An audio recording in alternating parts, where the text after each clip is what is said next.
Então vamos ler. Paulo e seus companheiros viajaram pela região da Frígia e da Galácia, tendo sido impedidos pelo... Vou ler de novo. Paulo e seus companheiros viajaram pela região da Frígia e da Galácia, tendo sido impedidos por quem? Espírito Santo. Impedidos de quê? De pregar a palavra na província da Ásia. Quando chegaram à fronteira da Mísia, tentaram entrar na Bitínia, mas o que o Espírito Santo de Jesus fez? Impediu. Então, contornaram a Mísia e desceram a Troade. E durante a noite, Paulo teve uma visão, na qual um homem da Macedônia estava em pé e lhe suplicava: passe a Macedônia e ajude-nos. Depois que Paulo teve essa visão, preparamos-nos imediatamente para partir para a Macedônia, concluindo que Deus nos tinha chamado para lhes pregar o Evangelho. Pode sentar. Vocês estão numa série sobre o Espírito Santo. E hoje eu quero também cooperar com o que Deus está fazendo nesse período de série de mensagens acerca do Espírito Santo. E o tema dessa reflexão é guiados pelo Espírito. Quantos aqui são guiados pelo Espírito Santo de Deus? Será que de fato nós somos guiados pelo Espírito Santo? Ou será que nós somos guiados pelas nossas próprias vontades? Lá no livro de Números, conta a história de um homem chamado Balaão. Quem já ouviu falar? Ele tinha uma jumenta, né? Essa jumenta era uma companheira dele.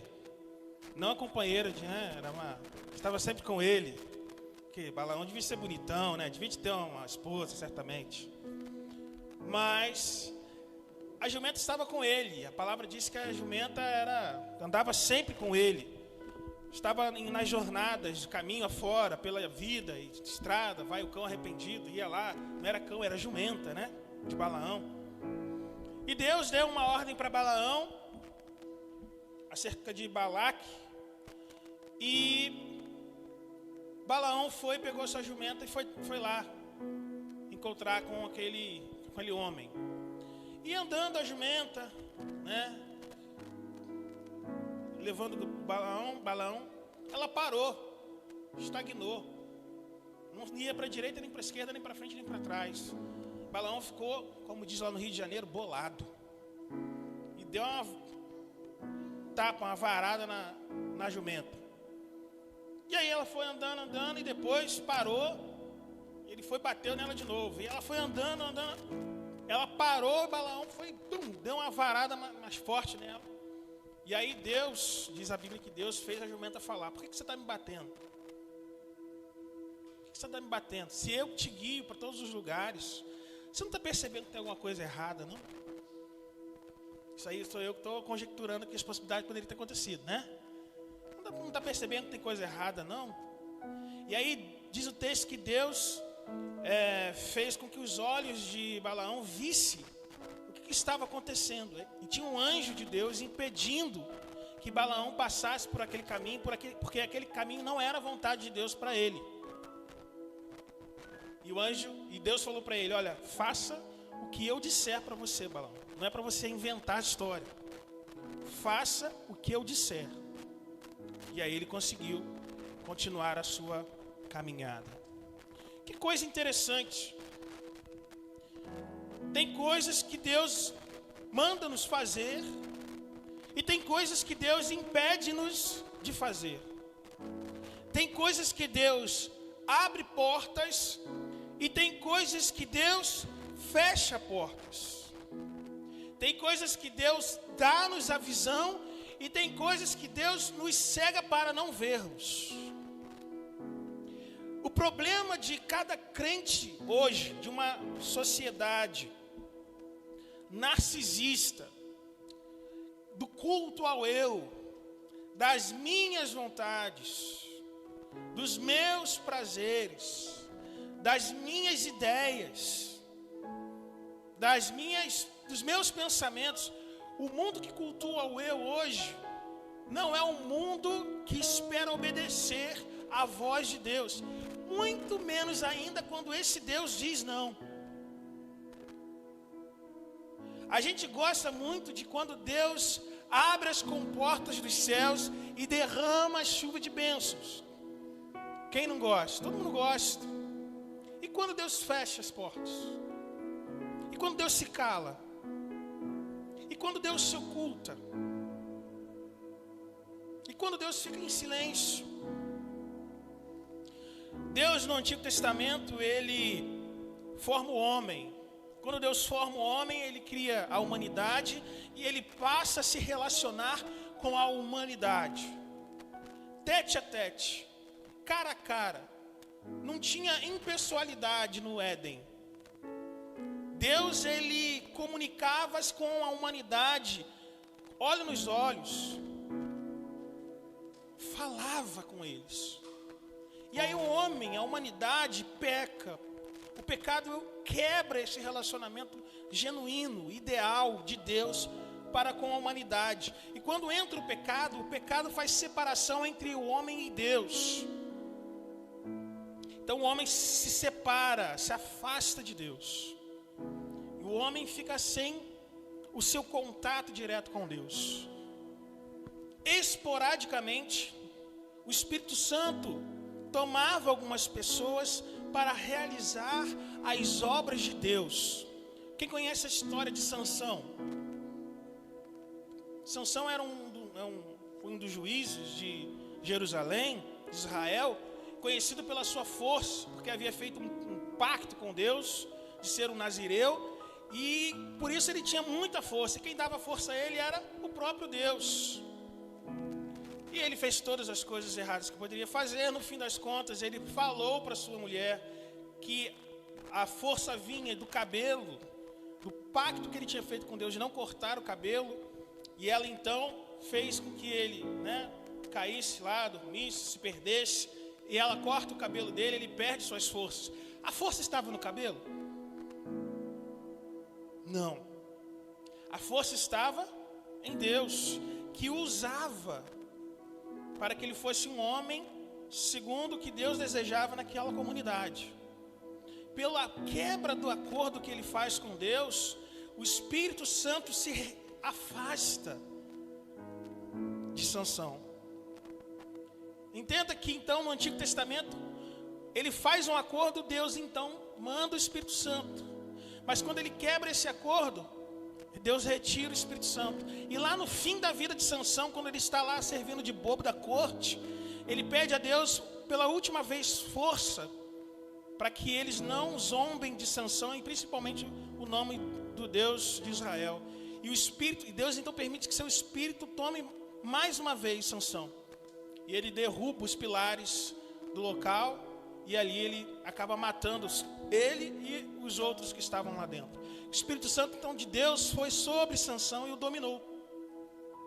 Então no Antigo Testamento a ação do Espírito Santo era pontual. O Espírito Santo não convivia com todas as pessoas. Ele visitava, ele fazia sua obra, e quando aquela obra se encerrava na vida daquela pessoa, ou naquela situação em que ela tinha feito já o trabalho que ela tinha para fazer, o Espírito Santo se retirava. Por quê? Porque o homem lá no Éden quebrou a sua aliança com Deus. Ok? E como que então se refaz essa aliança? Somente um homem puro, santo, entregando a sua vida em favor da humanidade. Quem foi esse? Jesus. Jesus foi o Deus encarnado andando sobre a terra, que veio então religar o homem perdido a Deus. Aquilo que havia sido quebrado no Éden, onde Deus falava diretamente com o homem, Jesus veio religar. Entenda que Jesus então é a personificação, é a encarnação de Deus falando diretamente para a humanidade mais uma vez, que lá atrás havia quebrado esse relacionamento. Então Jesus ele refaz isso. Mas a missão de Jesus, o Filho, era de salvar o que estava perdido.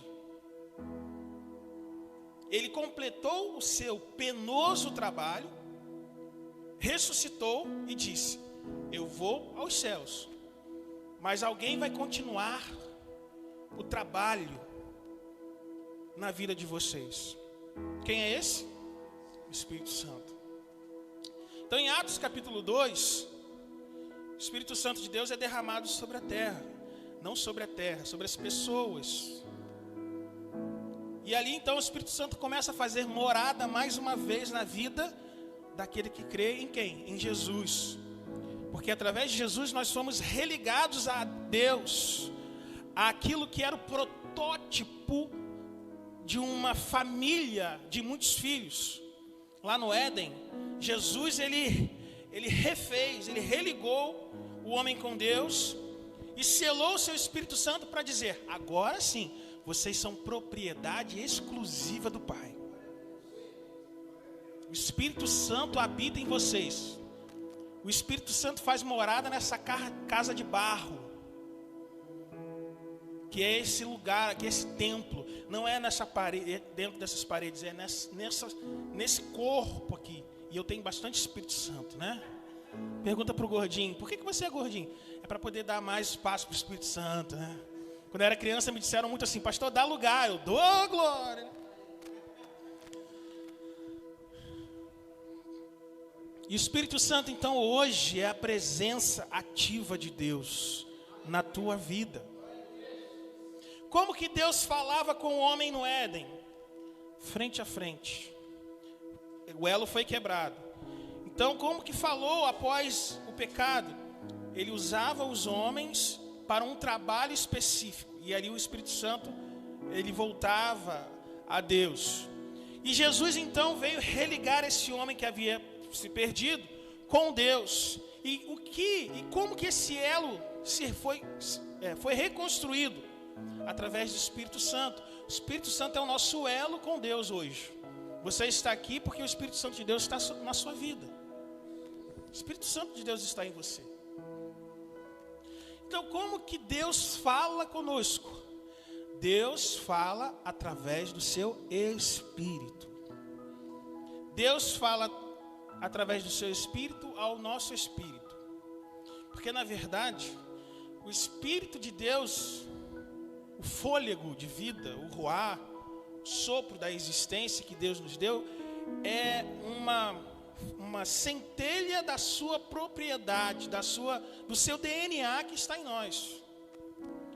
E há um teólogo que fala que essa centelha de Deus, que é o nosso espírito com E minúsculo, ele vaga perdido pela terra, o ser humano perdido sem Deus, buscando Deus. Porque esse espírito, ele deseja reencontrar com o espírito com E maiúsculo, que é a casa, que é a habitação, a morada genuína, a morada verdadeira desse espírito com E minúsculo. Então, por que a gente sofre tanto quando a gente não está com Deus? Por que a gente vive em tristeza quando a gente não tem Deus?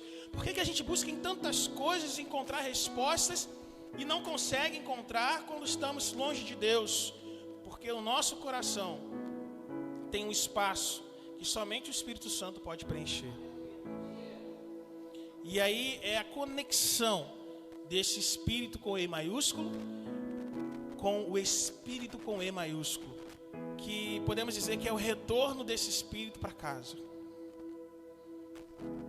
E aí quando ele volta a fazer morada em nós, quando o nosso espírito reencontra a casa, a gente começa a viver as obras de Deus. A gente pode estar passando por problemas, mas a gente entende que sobre todas as coisas somos mais que vencedores. Ser vencedor não quer dizer que a nossa vida vai ser sempre 100% boa. Ser vencedor é saber que sobre tudo que passamos, nós somos vencedores, porque o maior problema que poderíamos ter, nós já vencemos em Cristo, que foi a morte. Tem maior problema que a morte? Não tem. Por isso somos mais que vencedores. Porque ele diz: eu venci, vocês também vencerão. Vocês também vencerão. E o Espírito Santo é a presença de Deus dentro da gente, para não deixar a gente se perder. Ele diz para a gente sempre: vocês vão vencer. Suportem, tenham ânimo, ainda não acabou. O lugar de vocês não é aqui. Sejam firmes. Estejam sempre dispostos. É o Espírito Santo de Deus trabalhando no teu coração. Quando você fica triste, Ele te traz consolo. Quando você fica perdido, Ele é a bússola para te direcionar ao caminho certo. Quando você pensa que não há mais saída, Ele é a força que Deus dá para você levantar e continuar a caminhada. Porém, tem um problema, que foi o mesmo problema que Adão enfrentou. Qual foi? A carne.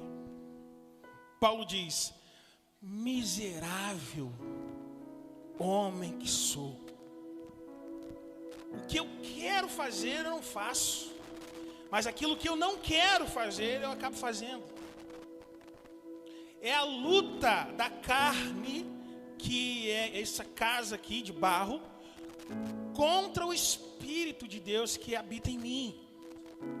E nós temos que pensar hoje, no século 21, ano 2021, olhem para mim, pensem hoje, qual é o maior problema do cristão hoje?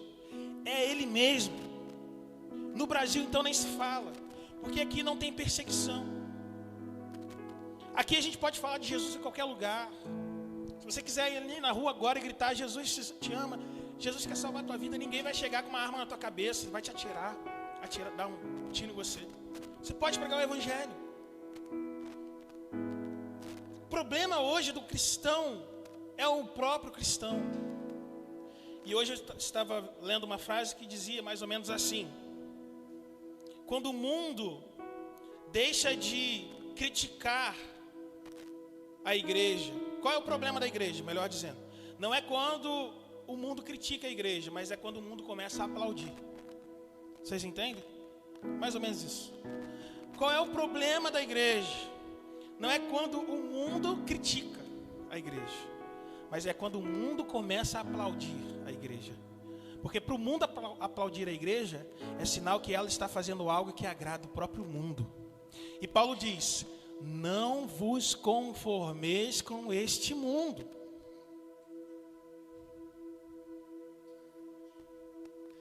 Então o que está acontecendo?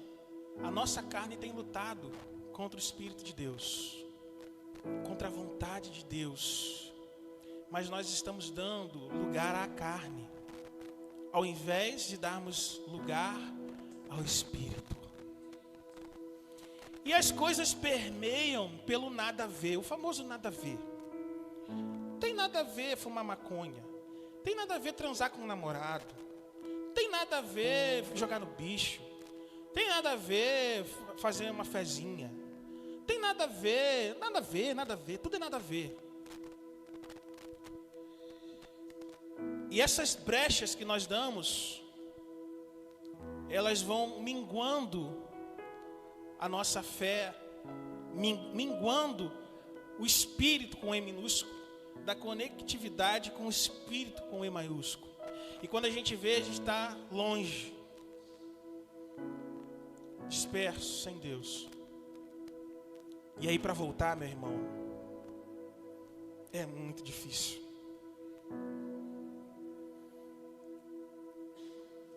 Então, quando eu digo que o maior problema nosso hoje somos nós mesmos, é porque, como eu disse, o mundo fala assim: você pode ser quem você quiser. Você é homem? Que homem? Se você quiser ser mulher, seja mulher. Você é pedófilo? Não, pedófilo não é uma coisa ruim. Pedófilo é uma coisa legal. Isso aí é um estilo. Isso é uma maneira de existir. Tem nada a ver. Se você gosta de criancinha, poxa, nós vamos votar aqui uma lei para dizer que isso aí não tem nada a ver não, porque você é uma pessoa normal. O que você está fazendo é absolutamente normal. Casar para quê? Continua aí, vai tocando a vida. Tem união estável hoje. A igreja tem que aceitar. Eu tenho razão. O que eu estou fazendo está certo. A gente se afasta de Deus. E aí quando Deus fala para a gente assim: o que você está fazendo está errado. a gente diz, não, Deus, quem está errado é você. Eu não estou errado, eu estou certo. Porque o mundo diz que eu posso fazer o que eu estou fazendo. O mundo diz que eu não preciso prestar conta para os meus pais. O mundo diz que os meus pais têm que me aceitar do jeito que eu sou. O mundo diz que eu posso ter 4, 5 namoradas, porque isso é legal. E posso transar com todas elas, porque isso é massa. Deus está dizendo, não, meu filho, não é isso. Deus fala isso através do seu espírito. Porque o espírito nos incomoda quando nós estamos em caminhos errados. Ou quando nós estamos em caminhos que não era para nós estarmos. Mas nós, hoje, nos sentimos como deuses. Nós queremos dizer para Deus o que a gente quer que Ele faça. E não o contrário, né? Porque Deus é o Senhor, nós somos os servos. Nós queremos fazer Deus de servo, e queremos ser os senhores. Há um teólogo que diz que a gente quer fazer Deus como um cachorro, numa coleira, dizendo, senta, levanta, dá a patinha. O crente hoje quer fazer isso com Deus. Quantos aqui são guiados pelo Espírito Santo? Será? Quando Deus diz para você fazer algo, você faz? Quando Deus diz para você não fazer algo, você faz, você deixa de fazer? Vamos para o texto. Gente, Paulo foi o maior evangelista do Novo Testamento depois de Jesus. Não tem outro, é Paulo. Paulo estava numa de suas viagens. Segunda viagem de Paulo. E ele estava com todo o gás. Ele estava indo de Antioquia para Icônio, para Listra, para Derbe. E agora estava numa rota conhecida como Estrada Imperial. Paulo queria agora, por estratégia, entrar na Ásia. Naquele tempo a Ásia já era helenizada. Já era conhecedora dos feitos, dos domínios romanos, greco-romanos. Então, qual era a intenção, a estratégia de Paulo? Se já tem gente helenizada lá, já tem gente que conhece a filosofia greco-romana, quer dizer então que possivelmente já tem gente que também conhece o Evangelho. Ou se não tiver, a gente precisa pregar o Evangelho para essa gente. A Ásia é um continente enorme. Então, Paulo estrategicamente desejava ir para aquela região. Então, bora, pessoal, siga-me os bons. E a galera foi atrás de Paulo. Foram para Frígia, foram para Galácia. Mas alguma coisa não saiu como ele esperava. Era a rota dele. Foram para Mísia, mas também não deu certo. Lá na Galácia, o que aconteceu? A palavra diz que o Espírito do Senhor não permitiu que eles pregassem naquele lugar. Que coisa! Como assim? Gente, pregar não é uma coisa boa? Quem é que acha que pregar o Evangelho é coisa ruim? Levanta a mão. Ninguém. Pregar é uma coisa maravilhosa, mas o texto diz que o Espírito do Senhor impediu Paulo entrar naquele lugar. Aí eu fico pensando, Paulo boladão, como diz no Rio de Janeiro. Beleza, não vai pregar aqui? Nós vamos pregar em outro lugar. Vamos para onde agora? Vamos lá para Mísia, vamos para Bitínia. Chegou lá na Mísia, na Bitínia, o que aconteceu? O Espírito de Jesus, o Espírito de Deus, o Espírito Santo impediu Paulo de pregar naquela região também. Quem impediu? Diga para mim, quem foi que impediu? Foi Satanás? Foi Lúcifer? Foram os demônios? Foi o Espírito de Deus. Deus é Deus que abre portas, mas Deus também é Deus que fecha portas. Deus é Deus que diz sim, mas Deus é também Deus do não. Deus quer o teu bem-estar, mas tem hora que Deus vai permitir a adversidade na tua vida. Deus quer que você avance, mas tem dias que Deus vai querer que você retroceda. Deus quer que você cresça, mas tem dias que Deus vai te fazer se sentir pequenininho. Deus quer que você seja um grande líder, cheio de sonhos e projetos, que você faça grandes coisas, mas tem dias que não vai dar certo. A questão aqui é como uma pessoa mimada do século 21 reage. Você começa a chorar, bater o pé, espernear, fazer biquinho para Deus? Deus, porque você não abriu a porta para mim, agora eu não vou para a igreja mais. Deus, porque o meu ministério não está dando certo, agora eu vou desistir. Deus, porque o Senhor não disse sim, então eu não quero mais. Eu não dou dízimo. Eu não quero mais saber do pastor Guilherme. Eu não quero mais saber do pastor Gustavo. Eu não quero mais saber de igreja. Eu vou encher a cara, eu vou para o mundão. Porque eu quero isso para minha vida. Eu quero casar com fulano. Eu quero estar lá. Eu quero, para mim, eu. A Bíblia diz aqui nesse texto de Atos capítulo 16, que o Espírito Santo de Deus impediu Paulo de pregar. Por que Deus impediu Paulo de pregar naquela região? Porque não era a vontade de Deus. Quando Deus diz não para você, quando Deus diz não para mim, é porque não é a vontade dele para a nossa vida. Não naquela hora, não naquele tempo, não naquele momento. Porque Deus tem o controle do tempo em suas mãos. Deus sabe o momento certo das coisas acontecerem ou não em nossa vida. A vontade de Deus é boa, perfeita e agradável. Mas a gente quer, igual criança mimada, que Deus faça as coisas em nosso tempo. Mas nós não somos Deus. Ele é Deus. Se Deus quiser, Ele é Deus. Se não quiser, Ele é Deus. Se a porta abrir, Ele é Deus. Mas se fechar, continua sendo Deus. Se a doença vier, Ele é Deus. Se curado eu for, Ele é Deus. Se tudo der certo, Ele é Deus. Mas se não der, continua sendo Deus. Será que nós temos a capacidade de cantar isso? Quem é guiado pelo Espírito Santo aí? Quantas vezes você esperneou com Deus, quando Deus disse para você não? Não é agora, não é hoje, não é nesse momento. Senta, acalma a tua alma, espera. Não, Deus, eu não quero, eu quero.